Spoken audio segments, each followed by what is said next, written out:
the most dangerous speech on American soil. Imagine this. The top military commander of a nuclear-armed nation, long accused of harboring extremist ties, stands on U.S. soil and threatens not just a rival, but half the world. This isn't fiction. It's happening now, and America gave him the platform. I'm your host, and today we unpack how this happened and why it should concern every American.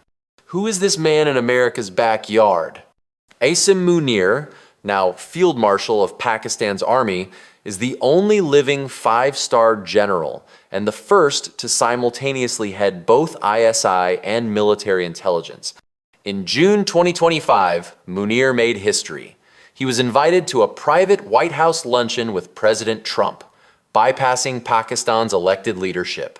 Trump even implied Munir helped avert a nuclear crisis.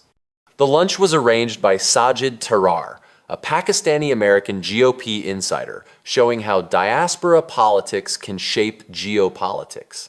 Why does a military intelligence head get preferred over civilians? Why does a US president lend him prestige without strings? If we go down, we take half the world down with us. Fast forward to August 2025 in Tampa, Florida, Munir's words shocked the room. We are a nuclear nation. If we think we are going down, we'll take half the world down with us. On India's Indus River dams, he said, we'll wait for India to build it, then hit it with 10 missiles. The Indus Waters Treaty affects the water supply of over 250 million people. Breaking it could spark ecological and political chaos. This wasn't quiet back-channel talk. This was public, on American soil, aimed squarely at a US ally. He even called India a Mercedes while describing Pakistan as a dump truck, a crude metaphor that went viral for all the wrong reasons. And he repeated that Kashmir is Pakistan's jugular vein, framing it as not India's internal issue but a global one. What does it mean when a foreign general uses your own soil to threaten global nuclear war? And why did he choose the US as his soapbox? Why the US let this happen? Under Trump, Pakistan was repositioned as a phenomenal partner, offering cooperation in counterterrorism, crypto, semiconductors, and mining.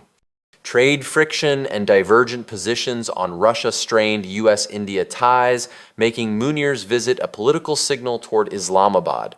The US sees value in keeping Pakistan's military engaged, CENTCOM cooperation, regional oversight, and a reminder that elites still wield power in Islamabad. This wasn't random, it was calculated. But calculated at what cost? The backlash and what it says about America.